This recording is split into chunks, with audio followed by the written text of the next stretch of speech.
From successful cardiologist and functional medicine doctor to successful real estate entrepreneur, today's guest, we dive into exactly why, after going to school and creating an incredibly successful practice, he decided to invest all of his time and effort into growing in real estate. We're going to be learning some lessons about how he thinks, how we can apply some of those same ways of thinking within our own lives and businesses so that no matter how successful we've been or what we're doing in our life, we know we can find a path forward. Let's get right to it. This is the Investor Mindset Podcast. All right, guys, welcome back to the Investor Mindset Podcast. I'm your host, Steven Pesavento, and today I'm very excited to have in the studio Vikram Raya. How you doing, Vikram? Dude, I'm doing excellent. I'm so excited to be here, Steven. I'm pumped up. Let's do this. Awesome. That is what I like to hear. Vikram is an award-winning cardiologist, multimillionaire real estate investor with over $350 million of assets that he's transacted. He's an athlete and biohacking expert, functional medicine specialist, serial entrepreneur, and coach to elite doctors in business success and real estate. He's doing some amazing things. We're definitely going to be diving into a lot of his mindset, the way he thinks, but also we're going to be diving into some of the transitions that he's made and exactly what has gone into that. So this is going to be a really good episode. You guys are not going to want to miss a minute of it. You ready to get into things, Vikram? Let's ignite. All right. So before we dive into business, I always like to start by looking back at earlier in your life. What events or influences from your childhood shaped who you are today? Good question. There's so many influences, but it's really growing up in sort of a middle class, sometimes maybe lower middle class background, and realizing we weren't allowed to do all the things that everyone else was, like not having opportunities to maybe travel as much as we wanted to, or always cutting coupons, saving, try to live below our means. And then obviously the book that revolutionized most of us out there who are in real estate, reading Rich Dad, Poor Dad, Cash Flow Quadrant, all these things, Think and Grow Rich, the self-development aha moments, the light bulbs didn't just switch on, it glared on. And going back and forth from my beat up Honda Civic from Augusta, Georgia, where I got into medical school, all the way back to Atlanta, where my parents lived and my friends I would hang out with. I'd go back and forth, 2-hour drive. What do I do with it? Well, I could listen to rock music, I could listen to grunge, but I chose to start listening to these things, and I fed my mind, and that was the game changer. It was like, man, there's people out there that if you just, it's not based on skills or genetics or relationships, it's based on just, thought, massive action, execution, rinse and repeat. And so that really shifted it, man. So many things that I can relate to there, but it's so interesting, right? You come from this middle-class family where money is not necessarily the most prevalent thing. And what was it? What was that moment when you were a kid that you can remember back to where you thought maybe it's possible for something to be different? Sometimes it's the negative that inspires you more than the positive, Steven. Mm-hmm. And it's really, my mom and dad, I love them. They're beautiful souls. They're beautiful people, but they would fight on one thing. And, it was me and my younger brother. And what I would notice is my younger brother would just check out. He would do his thing. He wouldn't be really bothered by it, but it hurt me when they fought so vigorously about money. Oh, why did you invest there? Why did you lose money there? Or, hey, we can't afford that, or let's wait, let's live, let's keep it tight, or and it just, I made a decision, not because I wanted to be wealthy or rich, but I just saw that not having money caused pain, Steven. And I was like, I don't want that. And it was not conscious, it was subconscious. I was like, I'm going to just get abundance, and I just want to blow it out of the water, because I never want that to be an issue in my life and my family. Oh man, I have such a similar story. It's so interesting to see how people are often driven by similar things. And so for all you listeners out there, there's something that's driving you. There's something that's pushing you forward. Recognize what that is, appreciate it, and then learn how you can move past it and well beyond it, right? Use that fuel, but don't let that thing hold you back from living a fulfilled life as well. And so, you're somebody, Vikram, who is already had so much success in multiple different areas. It's you go to school for 12, 20, 30. I mean, it's so long to be a doctor, not only a cardiologist, but all of a sudden then you make this switch. You make this move into real estate investing and spend so much more of your time there than in the career that you invested so many hours becoming an expert in. Talk to us a little bit about why you decided to go down that path and what was some of the thinking that led to that. So there's two sort of parallel paths and decision points, Steve. So like I was thinking that, hey, look, I should, obviously I loved cardiology. I wanted to practice it. And that was like a goal of mine, initial goal. I had 6 people in my family die of heart attack, Stephen. And so I was like, this is a must to learn. I mean, I got to figure this out. Not only for myself, but for everybody else around me. And I did. And I was like, it was one of the most competitive specialties to get into. And I worked my tail off. Again, it's not phenomenal skill. It's phenomenal will that got me to where I am. Right. And I just like sort of manufactured this thing called success. And once I got in, I was like, great, this is awesome. And during my training, I sort of got disillusioned. I noticed doctors doing things not just for the sake of doing them, but they were doing them for the sake of money. And they were working long hours and they were doing things sort of off label. And it didn't sit well with me. And I was like, all right, if I'm still practicing by the age of 40, and I was like 30, 31, 32 at the time, I'm like, something is terribly wrong. Meaning like I go, look, I'll practice, but like, I want to figure out some other streams and practice. It's not that I don't want to practice cardiology. I don't want to practice traditional cardiology. I don't want to practice traditional medicine. I knew there was a better way where I practice on my terms because I want to, not because I have to. And my money's coming from other places. Now, I had no clue where that other place was. I just knew it was not going to be in medicine. Because people go into medicine to be rich, and that's a fool's errand. And so what happened was I started doing options trading while I was training in cardiology. And so half the day was spent, putting stents in, helping people, talking about blood pressure and cholesterol. And the other half, I was talking about doing butterfly strategies and call options and all that. And it was just got too much. And I actually got my butt kicked in options. And I was like, all right, this is done. I'm going to just focus on cardiology and finish that career and get to the next level.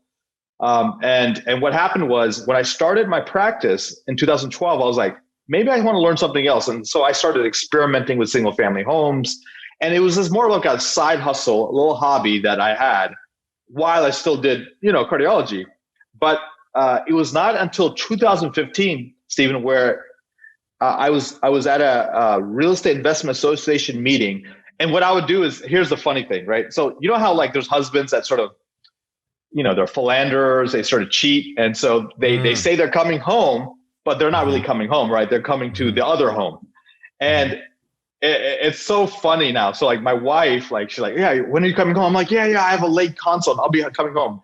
I would sneak out of work at like 5 and go to a real estate investment meeting and then come home because she'd get pissed off because she's with the kids by herself. So it's like that's my like quote unquote cheating or going going beyond the lines, So, well, what it sounds like is that the whole reason you went to go be a doctor was to help people, but really it was to be able to satisfy that fear, that pain that you were experiencing when you were a kid about money. And so you were driven because you wanted to make sure that you could create abundance. And what a guaranteed path. So you thought was to go into the medical field. And from a lot of doctors I know, it doesn't happen to be true. It's a very high paying job, but unless you're investing, you're not going to get wealthy.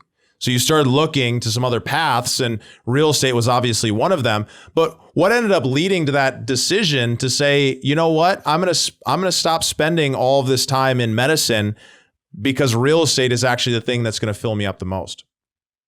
Yeah, your podcast is called Investor Mindset, and it was really going from there's people talk about the levels of investors, and it's just like level 1, you're just thinking about it, right? You're like, okay, but all you're doing is spending all you have and even more. So you may be in debt. Level 2 is, all right, I'm trying to save some money. But as we know, spenders are losers. And right now, Stephen, the way that they're dumping money into the equities markets and into the money supply, 15% of everyone's, 15% of every dollar is being degraded every year. So 50% of the value of your money in the bank is essentially being washed away. And unless you're investing in commodities or stocks or assets such as real estate or even Bitcoin, that value is not going to be preserved. And so I started thinking about that. So I went from level 2 to level 3. I started reading, I started researching, I started understanding. And then I was like, all right, how do I become more of a professional investor? How do I buy my first investment house and start earning income? And so I built up a portfolio of about 30 homes from 2012 to 2015 and being a level 4 investor. But then the moment that completely changed my life, there's a guy named Dave Lindahl. He teaches multifamily out in Boston. And he flew in just for a night to speak at the DC Real Estate Investment Association. And I happened to be there that night, and I listened to him speak, and he talked about syndications and raising capital and buying 100-unit apartment complex. I'm like, this guy is crazy. 100-unit apartment complex? No freaking way. But it stuck with me. And then as I started getting annoyed with tenants, toilets, and time commitments with all these single family homes, I knew that there's got to be a better way to scale. And so I started me and my buddy, Ravi Gupta, we joined together. He was a doctor, sort of semi-retired from real estate. I was sort of starting to get some income out of it, but we were like, hey, look, let's come together and start doing multifamily. And we formed Viking Capital in 2015. And that was the start of our multifamily career. Yeah, no, that makes sense. The whole story fits. And what I'm really hearing here is it really came down to you recognize early on in your medical career that in order to create that full abundance that you wanted, you're going to need to find another path to be able to park that money, to be able to keep growing it. And real estate just happens to be one of the best places to do that. So I'm curious, what do you believe your superpower is? It's to crystallize things into simple paradigms and then take massive, massive, massive action until I hit those goals. And so what ended up happening is, I'm starting to form this philosophy in life. It's based on sort of the 5 pillars of what I feel is true freedom, right? I want to have financial freedom. Mm-hmm. I want to be able to have enough money that I can sit in my underwear and checks are coming in, right? And money's not the issue ever. Next, but even as a doctor, let's say you invest a lot, but if you're still tied to a W-2, you're not really free.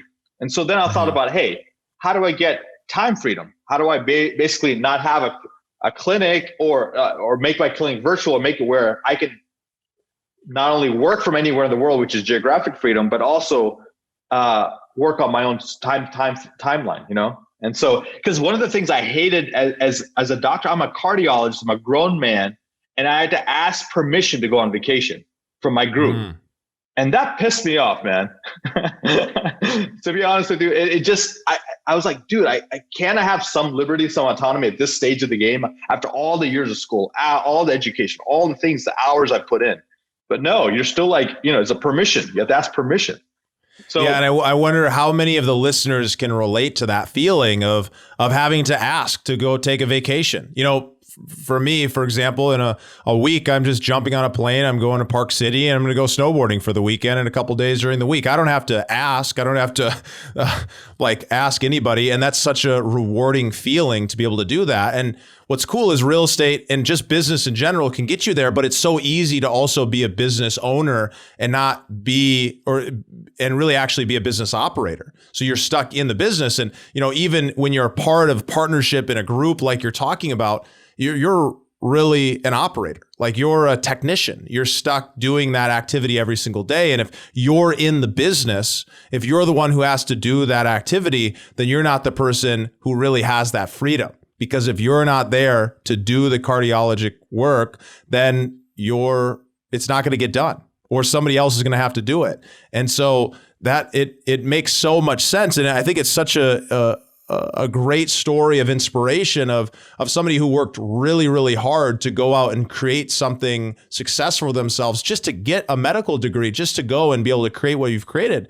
But then to put that aside and then go and create that next level. I think it's a reminder of that we never want to stop that growth process. We can never be at a point where we're done, because if you're not growing, then you're dying. And we'd all love to just focus all of our effort on growth. And I want to stack on what you just said, Stephen. So in people think we're done. Like most people, I think there's a quote. I think it's like, people die at 25, but they're buried at like 80, right? So it's like the formal education of grad school, med school, whatever school, law school, business school, and then you're quote unquote done with your education. My education just got started when I finished cardiology. And in fact, I'm going to share some numbers with your audience here. I spent probably $200,000 on my medical education, but I've spent $400,000 on my real estate education. The ROI is completely different. My ROI on real estate is like 10x. My ROI on, the other one is good, but definitely that doesn't even compete with real estate. So to be excellent, to shift, to pivot, to possibly forge new pathways and achieve what they want, which is a fulfilling, impact-driven, income-producing life. I think they need to double down on their passions, their interests, their skills, and see what the intersection, the nexus of that is. And so that's what I did. I was leading up to the 5 pillars, right? So I talked about financial freedom, time freedom, sort of location freedom, and then I wanted to sort of craft how do I also have optimal time for health optimization, health freedom, and also stress. Stress is a killer. It's killing us. There are successful CEOs out there who are stressed beyond belief, and they're going to die an early death. And so I wanted to figure out how to live more of a sort of a bulletproof mindset life. And so when I combined all these things together and I layered it with one more thing, Stephen, that's the hell yes or hell no mentality. Mm-hmm. And so I'm like, if things are a hell yes, I do it. If they're a hell no, then it's not. If they're not a hell yes, then by definition it becomes a hell no. Now there may be things that you're sort of not sure about. So we live on this earth too short a time to waste time doing things that we're not fully engaged in. You don't need to be just do courtesy visits to friends that you're not really that engaged with. You don't need to do projects that you're not fully passionate about. You don't need to start companies that you're not 1,000% ready to like dominate the industry in. So that sort of has helped me. So that sort of brake or accelerator model plus going after these 5 pillars.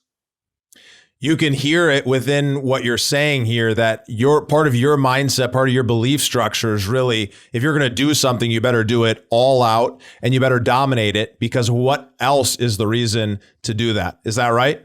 Absolutely. Yeah. It's incredibly important to recognize what's most important to each person, right? To you, to me, to John, to Kayla, to everybody in between, because when we can understand what's important to us, then we can go out and set out to create that. And for you figured out what's important. And so that's the task that I give to listeners is to, when you hear other successful people talk about what's most important to them, use that as an opportunity to ask, well, is that important to me? And if the answer is yes, then boom, you've just learned a little bit more about yourself. And if the answer is no, celebrate that as well and start continuously going through that process of getting more and more clear so that you can start creating and crafting and building a lifestyle by your design so you can live whatever life it is that you want to live. And I think it's, a lot of our parents, our coaches, our mentors, our teachers, people in work, they tell us, hey, there's only these 5 paths or these 7 paths. But really in this day and age, especially post-COVID, you can live any path you want. So I'm still a cardiologist. I take care of patients all over the world now, and doing consults as needed. And they pay me cash and it's fun. And I just do it because I want to keep my skills fresh. Number 2, I've been coached by some of the best people in the world for many years. And now I've read pretty much most self-development books out there, business books, and biographies and people who've really motivated me and inspired me. And so all that has been pouring in and now it's starting to spill out. And so as it spills out, I get to now coach others and pay it forward. So I'm like coaching people that are hungry and younger and ready to go. And they're at that pivot point in life where like, what else can I do? Or how else can I add how can I 10X what I'm doing? Or, hey, how do I shift? Yeah. And how does that fill you up? Oh my God. when people succeed because of, maybe your guidance, you feel like you're on the journey with them. It's a visceral victory, just like if you were in their shoes. I feel like for me, and I'm sure you probably relate to this, I feel like I learn almost as much from some of my clients as they're learning from me. It's because when they're going through that situation, and I've been there and I've done that, but it's such a reminder when they're in the depths and you see them climb and you see the success start happening. It's incredibly motivating and energizing to be reminded of that every single day in every single conversation you have, because you're actually directly making an impact on the world that they're living. Absolutely, man. You're speaking my language. So talk to me a little. We've talked about this at length, but what influence? Sorry, let me start again. But what has influenced your mindset the most to think bigger and to never stop creating this vision of what life is possible for you? Because you're somebody who's a big vision thinker, and I really want to understand, like, where does that come from and what has influenced some of those big vision thoughts? I think it's the company you keep, right? The people I'm hanging out with, the people who are on my, like, I'm going to ask your listeners, guys, take out your phone, open it up, unlock the screen with your face, and then look at your text. Look at the last 10 texts. And that's, you've probably heard this exercise in different ways, but look at the last 10 texts are basically sort of the quality of your life. Are you having memes and gifs and jokes? Or is it like, hey, I just passed on that deal, but we're thinking about partnering on this deal? Or is it like, hey, let's raise $10,000 for that charity because we want to help that department, that community in need? Or it's like, hey, let's create a magical moment with our wife, even though it's COVID. Let's create a magical moment where we have a limo and we just go around the monuments and celebrate how amazing it is that we're still in love after 13 years of being together. Those, like, what are the texts that you're getting? What are the messages who are you interacting with? And so, Joe Fairless is a good friend of mine and I admire him highly, but there's like a friendly competition. I'm like, oh, what is Ashcroft doing? Oh, okay. Well, Viking can do the same thing. Let's go. And I always, you want someone like, we have a company called Traction. There's a book called Traction by Gino Wickman. Yes. And so if any of you guys are sort of not early stages of a business, or maybe mid to later stages of a business, it's a great book and a great business system you want to maybe incorporate into your company. And so we've actually hired a professional EOS implementer, which stands for Entrepreneurial Operating System online. They've come in and they're actually helping Viking Capital because we want to get to that next level, right? We want to, go after $1 billion of assets under management easily, in the next couple of years. And so how do we do that? Well, we need these systems in place. But where I was going with this is, we had to look at logos and catchphrases for our company. And so we were looking at examples. And so Nike's was to crush Adidas, for example. That's been their motto for many years. And, so it's interesting to see, this competition. Like Coca-Cola's was like, they want to have a Coca-Cola bottle within arm's reach of every living person on earth or something like that, And so Apple's was think differently. So, this is what you want to do. You want to say, hey, look, who's maybe 2 years ahead of me? And how do I see where they are at and where am I? And how do I close that gap? And how do I do it quickly? Not like in 2 years, but maybe in 3 months. And Peter Thiel, and this, Stephen, the quote by Peter Thiel, he's like, take your 10-year goals, your 10-year visions and compress it down to 6 months and try to execute on that. And then, Grant Cardone says, the 10X rule, if you had to bake it down into the simplicity, the 10X rule is really, if your goal is to earn $1 million, figure out how to earn 10 million and take action and do the tasks required for 10 million, and 1 million is assured. Yeah. And so what I took away from that for the listeners was really, it's all about surrounding yourself with the right people. You're looking through your text to understand who are those people that you look up to? Who are those people that you can learn from? Who are those people who you're in competition, a friendly competition, but you're realizing that it's possible for you to do these things because they're within your sphere. And I would challenge everybody who's listening to, if you're in a place where you feel like you're capable of more, start finding some other people who are already doing what you want to do and figure out a way that you can get in their sphere. Whether that's coaching and mentors. I spend tens of thousands of dollars a year on coaching. I know Vikram does as well.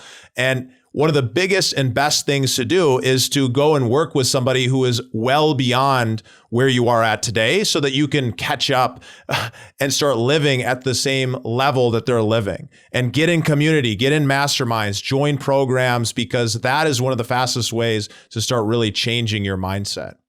So we've made it to the growth rapid fire round where the questions are quick, but the answers don't need to be. Vikram, tell us success. How would you define success, and what is success to you? Success is the pursuit of a passion, goal, or dream. And it's the journey, not the destination. So it's actively pursuing that goal. And from a habits perspective, what are some of the keystone habits, the things that you do on a daily or weekly basis that has led to the foundation for your success? For most of my career, I always had a vision board or something on there. And then last 2 years, it sort of fell off. And so I was building my new office since I just essentially now work from home. And I put 2 whiteboards on there, and I have like 2 vision boards now. So it's fun. So like looking at your dreams or your visions or goals every day and just visualizing, hey, how is it possible? How can it be created? What needs to happen? Am I making progress on it? If you look at a goal every month, you'll do good. If you look at it every week, that's even better. Every day, phenomenal. You're like Tony Robbins. You look at it hourly, man, it's done. That's incredible. So when it comes to success, Vikram, do you feel successful? I do. You have to think you're a success before you are. So, Amen. This is not related, but there's a quote that sort of I've been pondering for a while now. It's your obsessions become your possessions. And I've actually had dreams of what if some of my goals were. Like, I didn't usually have those kind of things, but nowadays it's so front of mind of I want to achieve this that I'm starting to think about it even like late at night, early in the morning. And the thing is, like, you think, hey, you already have enough. Why are you still so hungry? But hunger is the key. And it's just hungry to be better, right? And another quote again from Ed Milet is blissful dissatisfaction. I'm so happy where I am. I'm so grateful. I do a lot of gratitude work. Back to gratitude work, I used to do intellectual gratitude work where I would think, oh yeah, I'm so grateful, blah, blah, blah, blah. But now I'm trying to get into the emotion and feeling it. And that's what kills fear and anger and regret. It's so many lessons within here. I hope people will take a moment to go listen through again, because there's just so much you can take away. So just 2 more questions here for you, Vikram. Inspiration, what impact have mentors made on your life, and how do you look at going out and finding great mentors? I sort of created like a sort of what I called my noble 9, right? And it's like an imaginary tribe of people I have in my head if I'm thinking about a problem, I say, hey, what would Elon Musk do? Hey, what would, Jeff Bezos do? What would, Tony Robbins do? What are these guys who Robert Kiyosaki, how would they think about it? And so I've actually done what I call character integration. I've taken pieces from all my top mentors and I've infused it into my own DNA.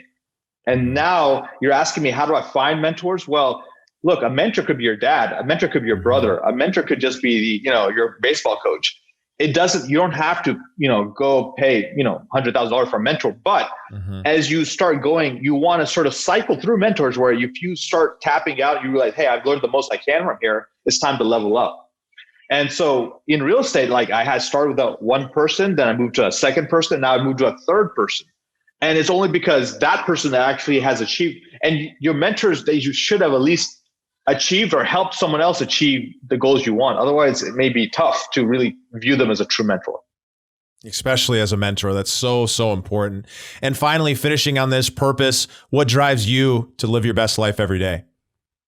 Impact, man. I want to live impact. I want to, they say the last time someone says your name is when you truly die. And so that's called legacy and impact, right? So people are still saying, Einstein's name so many years later, all these guys. So I would say, look, it's like creating such a powerful impact on this earth, making that dent in that universe to where people even talk about you after you're gone. I mean, that shows that you made a difference. And I think that's what we're all about on this earth, to make a difference. Absolutely. Well, so many great lessons here, Vikram. It's always great talking with you. Love the energy, both in person, on the phone, and on this podcast here. So grateful to have you here. Where can people find out more about you or get in touch? Sure. My website, vikramraya.com. There's connections to get a hold of me, depending on what they want to talk to me about, whether it's real estate, whether it's high performance and health, or whether it's coaching. Amazing.